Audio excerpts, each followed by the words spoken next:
Children, very good afternoon. I hope आप सब ठीक होंगे। आप लोगों ने एग्ज़ाम्स दिए, बहुत अच्छे से दिए, बहुत अच्छा परफॉर्म किया, कीप इट अप। लेकिन अब एग्ज़ाम्स फिनिश हैं, अब दोबारा फिर से पढ़ाई, और हमारा जो चैप्टर माइक्रो ऑर्गेनिज्म चल रहा था वी विल कंटिन्यू। ओके, तो अभी तक मैंने आपको यूजेस बताए थे कि कौन से यूज़फुल यूजेस होते हैं माइक्रो ऑर्गेनिज्म के। जैसे कि मैंने आपको बताया कि they help in the baking industries, हमारे केक बनाने में, ब्रेड बनाने में हेल्प करते हैं। प्लस वो कमर्शियली हमको हेल्प करते हैं, हम उसमें बियर बनाते हैं, अपनी वाइन बनाते हैं, लैक्टिक विनेगर बनता है। तो ये सारे हमारे कमर्शियल यूज़ हैं। Today I am going to start with the medicinal use of microorganism. Okay, so microorganism are also helps in the production of medicine. There are n number of microorganism which helps in the formation of medicines. सबसे पहले हम बात करते हैं production of antibiotics कि antibiotics में कौन सा माइक्रोऑर्गेनिज्म आपको हेल्प करता है। Okay, so generally when we fall ill the doctor gives us some antibiotics tablet. कभी आपने सोचा है क्यों? या एंटीबायोटिक्स टैबलेट देता है, या कोई कैप्सूल देता है, या आपको इंजेक्ट करता है। तो सबसे पहले आपके क्वेश्चन अराइज होता है, what are antibiotics and how they work and how they produced. Okay, so if we will talk about antibiotics, so I can say that the medicine produced by the living organisms such as bacteria and fungi which kill or stop the growth of disease causing microorganism or pathogens are called antibiotics. वो medicine जो कि आपके body के अंदर किसी micro organism के growth को stop करती है या कंट्रोल करती है, उसको हम लोग एंटीबायोटिक्स कहते हैं। आपको जब कोई फीवर आ जाता है, या आपको कोई चोट लगती है, या आपको कोई वुंड होता है, या कभी आपको स्टिचेस लगे होते हैं, तो उसको तुरंत प्रोटेक्ट करने के लिए आपको डॉक्टर एंटीबायोटिक्स देते हैं कि किसी भी तरीके का इन्फेक्शन आपको होने नहीं पाए। ओके, सो द एंटीबायोटिक्स क्या होती हैं? These are the medicines which are made by micro organism, और in nowadays we are having an number of antibiotics. आपने कुछ एंटीबायोटिक्स के नाम सुने हो अगर, जो कॉमन होते हैं।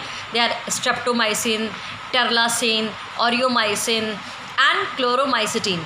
ये एक्चुअली नेम है, बाकी जो है अलग अलग ड्रग कंपनीज़ ने, फार्मास्यूटिकल कंपनीज़ ने अपने नाम लगा के इन एंटीबायोटिक्स को मार्केट में निकाला है। लेकिन इनका जो अगर हम मेन रूट देखें तो वो यही होती हैं: streptomycin, tetracycline, aureomycin and chloromycetin. So these are the some commonly used antibiotics which is made from fungi and bacteria. Okay, so अगर हम बात करते हैं कि जो फर्स्ट एंटीबायोटिक थी वो कौन सी थी, तो जो first antibiotics was penicillin which was prepared by fungus that is called Penicillium notatum. Penicillium notatum नाम का एक फंगस था जिससे आपकी ये सबसे पहले एंटीबायोटिक बनाई गई थी। ओके, अगर हम बात करते हैं तो ह्यूमन बींग्स की, लेकिन अगर हम एनिमल्स की बात करते हैं तो बहुत सारे हमारे एनिमल्स हैं, पोल्ट्री वाले एनिमल्स हैं, जिनको भी ये उनके जो फूड में मिक्स करके एंटीबायोटिक्स दी जाती हैं जिससे उनको भी किसी तरीके का इन्फेक्शन ना होने पाए। And the even some antibiotics are also use to give on the plants to secure them from plant diseases, जो कि बैक्टीरियल और फंगस डिसीज़ से उनको, प्लांट्स में भी डिसीज़ हो सकती है, उससे प्रोटेक्ट करने के लिए उनको दिया जाता है। ओके, सो ये हो गई एंटीबायोटिक्स। और इसको जो डिस्कवर करने वाले थे वो सबसे पहले जो पेनिसिलियम, जो आपकी फर्स्ट सबसे रिमेंबर पॉइंट आपका क्या है जो आपको याद रखना है, जो सबसे पहली एंटीबायोटिक बनी थी दैट इज़ पेनिसिलियम, और फंगस से बनी थी जिस फंगस का नाम था पेनिसिलियम नोटेटम, राइट। और जिसको बनाने वाले थे हु डिस्कवर्ड दिस एंटीबायोटिक, उनका नाम था sir Alexander Fleming. Alexander Fleming was the person who discovered first antibiotic in the world. Okay, so this is all about the antibiotics, fine. But when you are taking antibiotics, there are some major precautions you have to take. Okay, number one, antibiotics should be taken only only and only on the advice of qualified doctor, right? It is not necessary कि आप जो हैं खुद doctor बन जाएं और जाके antibiotics ले लें. आपको जो डॉक्टर रेफ़र करता है, you have to take that particular antibiotics उनकी एडवाइस पे, right. Number 2, and we should complete the entire course of the antibiotics. Antibiotics का एक पर्टिकुलर कोर्स होता है, that is of 5 to 7 days.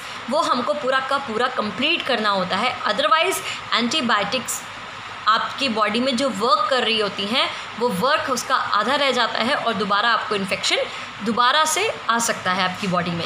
इसलिए जो भी कोर्स होता है, जो भी डोज़ होता है, वो आपको प्रॉपर्ली अपनी डोज़ को कंप्लीट करना है. ऐसा नहीं कि जनरली इंडियंस की टेंडेंसी होती है, अरे हमने 2 डोजेस खाई, 3 डोजेस खाई, हम ठीक हो गए, अब हमको जो डॉक्टर ने 5 days की डोज़ दी है, हमें कोई लेने की ज़रूरत नहीं है.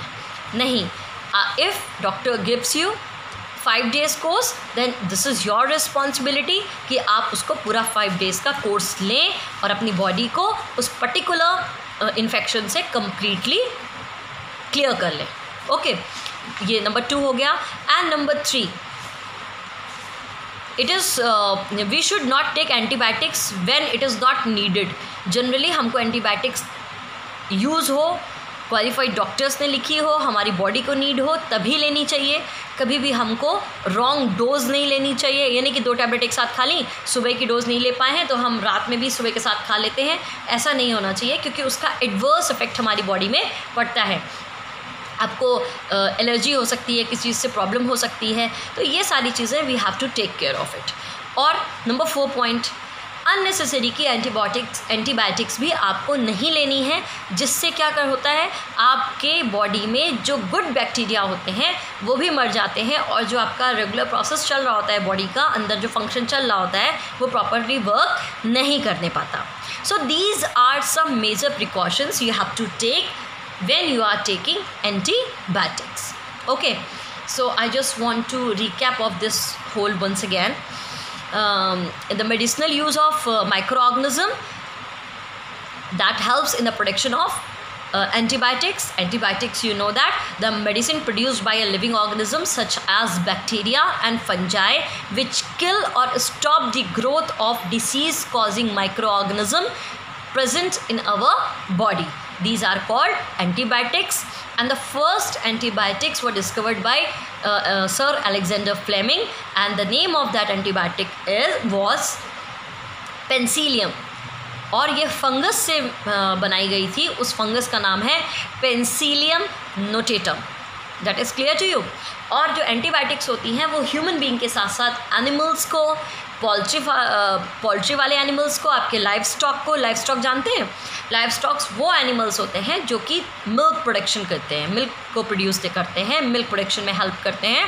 दे आर कॉल्ड लाइव स्टॉक्स. फिर आपका पोल्ट्री वाले एनिमल्स जैसे हैन हैं, जिनके भी एग्स होते हैं, उनको हम लोग बोलते हैं पोल्ट्री वाले एनिमल्स. प्लस जितने भी प्लांट्स होते हैं उनको भी बैक्टीरियल और फंगल इन्फेक्शन से बचाने के लिए उनमें भी एंटीबायोटिक्स का स्प्रे किया जाता है, राइट. फिर मैंने आपको कुछ प्रिकॉशंस बताए हैं. These are the some precautions जो हमको एंटीबायोटिक्स को लेने टाइम ध्यान रखने चाहिए.